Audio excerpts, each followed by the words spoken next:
안녕하세요. 머니네버슬립 짐즈 에디터입니다. 최근 들어서 테슬라 다소 순환 시대를 보내고 있죠. 올해 들어서 벌써 이 기업의 주가는 40% 넘게 하락을 했는데요. 이런 낙폭의 이유에는 여러 가지가 복합적으로 작용을 했습니다.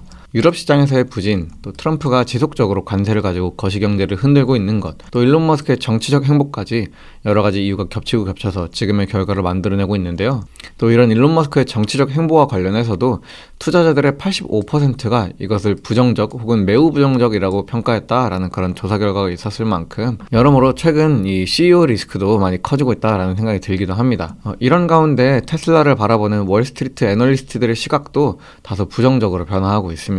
최근 며칠 사이 테슬라를 향한 목표 주가를 하향 조정한 기관이 두 곳이나 더 나왔는데요. 바로 미즈호와 웰스파고입니다. 특히 미즈호 같은 경우에는 좀 더 눈길이 가는 이유가 미즈호의 BJ 라케시 애널리스트는 작년에는 테슬라에 대해서 대단히 호평을 했던 애널리스트였거든요. 작년 트럼프가 당선되고 얼마 지나지 않아서 BJ 라케시 애널리스트는 향후 4년 동안의 특이한 호재가 테슬라에게 유리한 방향으로 작용할 것이라 보고 있다.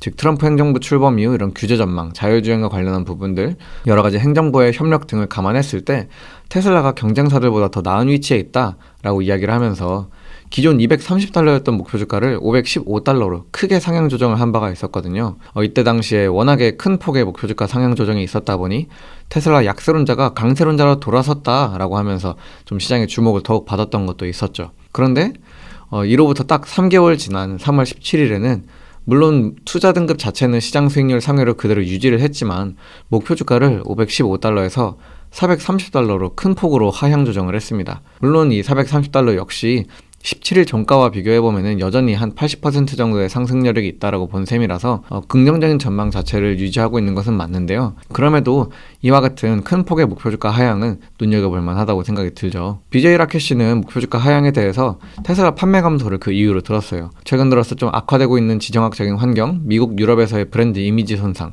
중국 시장에서 감소하고 있는 점유율과 모델 Y 리프레시에 대한 예상보다 낮은 수요, 이런 요인들이 겹쳐서 테슬라의 판매가 감소하고 있고, 그리고 이것이 테슬라 주가에도 압박을 가하고 있다면서 목표 주가 하향에 대한 이유를 설명을 했었죠. 이외에도 테슬라에 대한 목표 주가를 하향 조정한 다른 한 명의 애널리스트는 바로 웰스파고의 콜린 랭건 애널리스트입니다. 랭건 애널리스트는 사실 이전부터도 여러 차례 테슬라에 대해서 좀 약세 포지션을 잡아왔던 인물이죠. 랭건 애널리스트는 3월 14일에 테슬라에 대한 목표 주가를 $135에서 $130로 $5 더 하향 조정을 했는데요. 이는 17일 종가와 비교해서 약 45%의 하락 여력이 있다라고 본 셈입니다. 콜린 랭건 애널리스트는 우리는 작년부터 테슬라의 판매 및 마진에 대한 부정적인 전망을 유지해왔고 이런 펀더멘털 우려는 대체로 옳았다. 쉽게 말해서 우리는 정석대로 이 투자 등급을 매기고 있고 정석적인 가치 투자, 밸류에이션을 따른 이런 목표 주가는 반드시 수렴하게 되어 있다. 이런 식의 얘기를 하고 있는 거죠. 하면서 이제 테슬라가 또다시 성장하지 못하는 한 해가 될 수 있다는 우려가 높다라고 이야기를 했습니다. 작년에 이제 테슬라가 인도량에 있어서 감소를 기록하면서 좀 주가에도 여러 충격이 있었는데 이와 같은 양상이 올해에도 이어질 수 있다라고 평가를 한 거죠. 물론 한 가지 유념해야 할 점은 테슬라를 바라보는 애널리스트의 시각은 대단히 엇갈리고 있다라는 점입니다. CNBC에서 집계한 54명의 애널리스트들의 투자 의견만 보아도 이 중에서 26명은 매수를 이야기하고 있고 12명은 매도를 이야기하고 있고 16명이 보유 의견을 제시하고 있는 것을 보실 수가 있죠. 물론 월스트리트에서는 보유는 곧 매도다라는 그런 담론이 있기도 한 만큼 이것에 대해서 그러면은 전반적으로 매수 의견이 더 강세인 거 아니야? 라고 생각하기보다는 이 보유까지도 약간의 매도 측 정도로 이해를 해서 현재 월스트리트의 평가는 엇갈리지만 그럼에도 불구하고 좀 부정적 평가가 더 주류를 이루고 있다라는 정도로 지금의 상황을 요약할 수 있겠습니다. 물론 테슬라가 이제 로보틱스나 뭐 자율주행, AI, 에너지 이런 다양한 사업을 통해서 제시하고 있는 미래 가치는 대단히 매력적인 것이 사실입니다. 그리고 이 기업이 지금까지 해온 어떤 역사를 보았을 때 이런 기술의 혁신들을 앞으로도 충분히 잘 이루어 나갈 수 있을 것이라는 기대도 드는 것도 사실이고요. 그러나 그럼에도 불구하고 이 테슬라가 약속하는 미래의 어떤 기술 혁신들이 지금 당장 테슬라에게 돈을 벌어다주고 있지 않은 것 또한 사실입니다. 결국 자동차 사업부의 부진은 단기적 실적 압박으로 이어지고 이와 같은 실적 압박은 주가에도 당연히 악영향을 끼칠 수밖에 없다라는 것이죠. 뭐 이러니 저러니 해도 당장 테슬라에게 있어서 가장 매출이 큰 가장 중요한 사업부는 자동차 사업부이니 말이에요. 거의 전체 매출의 80% 정도가 이 자동차 사업부에서 발생을 하고 있으니까요. 이런 가운데 테슬라가 단기적 실적 압박에 대한 우려를 떨쳐내기 위해서 중국에서 새로운 돌파구를 모색하고 있는 것 같은 그런 정황들이 몇 가지 포착이 되었습니다. 테슬라에게 있어서 중국은 역사적으로 두 번째로 큰 시장입니다. 북미에 이어서 두 번째이고요. 중국 다음으로 큰 시장은 유럽이죠. 그리고 현재 테슬라의 상황을 살펴보면 북미와 유럽 이 1, 3등 시장에서 다소 부진을 겪고 있는 상황입니다. 당연히 중국을 새로운 돌파구로 찾는 것도 자연스러운 흐름으로 보이죠. 미국에서는 좀 상황이 어떠냐면요. 이 테슬라 were a symbol of progressive values.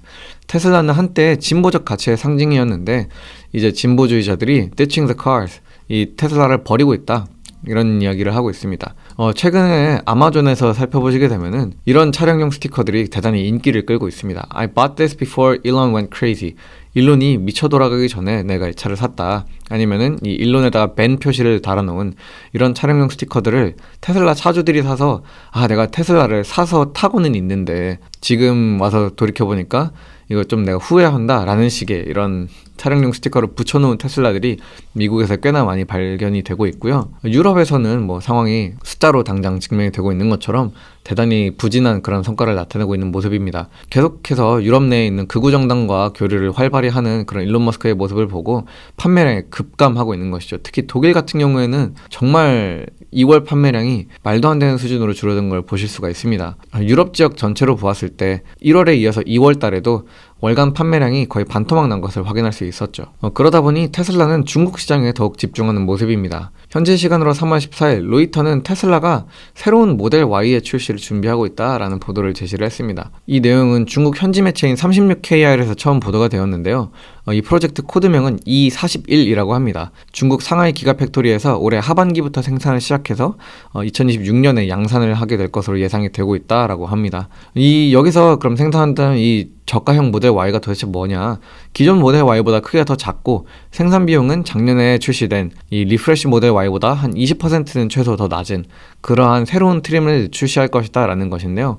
기존의 모델 Y가 중국에서 판매가를 기준으로 했을 때 한 36,000달러 정도가 되었던 것을 생각을 하면은 테슬라가 중국에서 이제는 3만 달러 언더로 내려오는 그런 전기차를 출시할 수도 있을 것이다 라는 소식이 전해지고 있는 것이죠. 참고로 작년 9월에는 테슬라가 6인승 모델 Y를 출시할 것이다 뭐 이런 소식도 있었는데요. 이처럼 테슬라는 중국 시장에서 완전히 새로운 제품을 발표하기보다도 기존 모델의 다양한 파생형을 빠르게 출시하는 전략을 채택하고 있는 것으로 보입니다. 워낙 중국 내에 있는 전기차 기업들이 새로운 모델을 출시하는 속도가 빠르다 보니 이에 대응하기 위해서 다양한 트림을 빠르게 출시하고 있는 것이죠. 이외에도 또 한 가지 중국에서 테슬라가 기획하고 있는 중요한 변화가 있는데요. 바로 FSD의 출시입니다. FSD가 출시된 이후 테슬라가 중국에서도 FSD 무료 이용 프로모션을 진행을 하기로 했어요.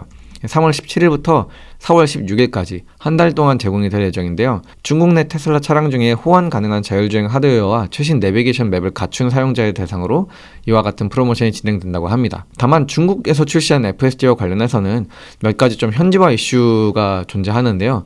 미국과 달리 이 AI 데이터 관련한 규제 때문에 미국과 동일한 방식의 어떤 AI 학습을 중국에 있는 테슬라가 하기가 어렵다라는 점이 한계점으로 꼽히고 있는 만큼 이런 FSD 무료 이용 프로모션이 중국 시장 내에서 어느 정도의 수요를 견인해낼 수 있을지는 좀 더 지켜봐야 될 것 같습니다. 이처럼 중국 내에서 뭐 새로운 모델의 트림이라던가 아니면 FSD와 같은 소프트웨어를 통해서 판매량을 제고하려는 시장 내에서 경쟁력을 더욱 강화하려는 그런 모습을 보이는 테슬라인데요. 그럼에도 불구하고 테슬라의 상황은 중국에서도 쉽지 않기는 매한가지입니다. 왜냐하면 최근으로 오면서 테슬라의 중국 판매량이 계속해서 감소하고 있는 추세이거든요. 지난달 테슬라의 상하이 기가팩토리는 거의 역대 최저에 근접해가는 그런 인도량을 기록을 했습니다. 2년 반 사이에 가장 낮은 수치였죠. 그만큼 중국 전기차 시장 내에서 경쟁이 치열하다는 것을 보여주는 대표적인 사례입니다. 당장 오늘만 봐도 이제 BYD에서 5분 만에 충전이 가능한 배터리를 탑재한 전기차를 출시를 했는데요. 이런 기술 혁신들이 중국 기업들에서도 계속해서 나오고 있어서 경쟁이 더욱더 어려워지고 있는 것이죠. BYD는 400km의 주행거리를 5분만 충전을 하면 갈 수 있는 그런 새로운 배터리 기술을 발표를 했는데요. 거의 내연기관 차량에서 우리가 주유를 하는 것과 흡사한 속도로 거의 그에 준하는 수준으로 정말 빠른 전기차 충전 속도를 낼 수 있는 그런 새로운 배터리 혁신을 이뤄냈다라고 주장을 하고 있어요. 이는 뭐 테슬라는 물론이고 이외에 중국 내에 있는 다른 전기차 기업들과 비교해도 압도적으로 빠른 수준이죠. 그 덕에 비아디의 주가는 오늘 신고가를 기록을 하기도 했습니다. 이처럼 중국 내에서 경쟁이 점점 치열해지는 가운데 테슬라가 출시를 예정한 이런 저가형 모델이 정말 그저 모델 Y의 어떤 새로운 버전에 그친다면은 사실 이는 테슬라 입장에서는 그렇게 큰 효과를 거두기 어려울 수도 있습니다. 안 그래도 지금까지 시장에서 테슬라의 저가형 전기차에 대한 기대가 대단히 높은 상황이었는데 이거를 베일을 걷고 나니 이게 새로운 모델이 나오는 게 아니라 그냥 단순히 기존 모델을 조금 더 저렴하게 만든 것에 불과했다라고 한다면은 실망도 그만큼 더 커질 수 있으니까요. 물론 한편으로는 또 테슬라를 투자하시는 분들 입장에서는 이와 같은 변동성이 테슬라 입장에서는 뭐 일상이다라고도 생각할 수 있을 것 같습니다. 워낙에 이 테슬라라는 기업 자체가 이 기업이 제시하는 AI라는 이 미래 가치가 선반영되어 있는 그런 주가를 많이 나타내고 했다 보니까 변동성이 굉장히 높은 종목 중 하나고 뭐 월스트리트에서 가장 많은 롱과 숏이 공존하는 그런 기업이기도 하니까요. 이런 점들을 고려했을 때 지금의 이와 같은 조정도 장기적으로는 다 극복할 수 있을 거야 라고 이 기업이 제시하는 미래 비전에 대한 믿음이 있으신 분들이라면은 사실 지금은 오히려 저점 매수의 기회로 삼으실 수도 있을 것 같습니다. 네, 오늘은 이렇게 테슬라를 둘러싼 월스트리트에서의 평가와 또 이 기업이 중국에서 준비하고 있는 몇 가지 돌파구에 대해서 한번 살펴봤는데요. 최근 들어 여러모로 난기를 겪고 있는 테슬라가 앞으로 좀 어떤 방식으로 지금의 위기를 극복해 나갈 수 있을지 지켜보면 좋을 것 같습니다. 머니네버슬립 뉴스레터와 네이버 프리미엄 콘텐츠 지금 바로 구독해보세요.